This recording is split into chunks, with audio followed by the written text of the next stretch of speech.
दीना ज्ञान गुरु दीना सतगुरु ब्रह्म ज्ञान गुरु दीना जापत तीन ताप दुर्बल भैया परताप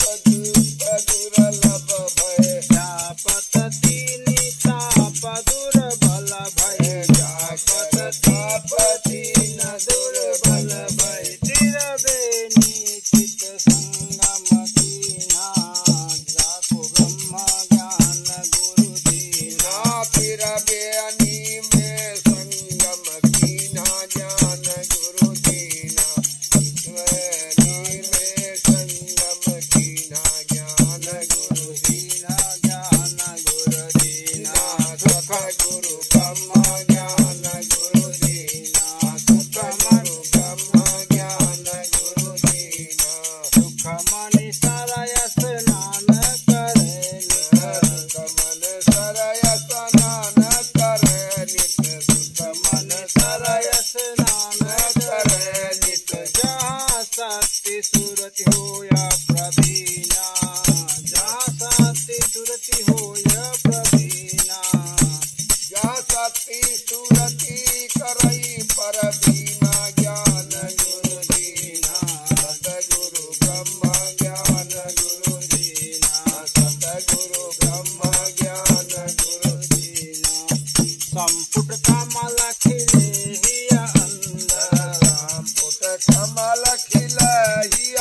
अंदर संपुट कमल खिले हिया अंदर संपुट कमल खिलहिया अंदर लखत लखत अलख मणि दीना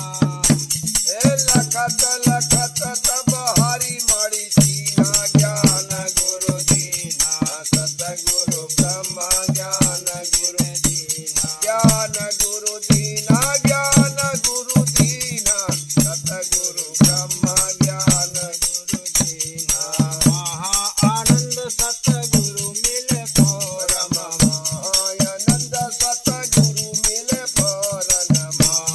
आनंद सतगुरु मिले फौरन चीना मोहन नाम नगीना जाको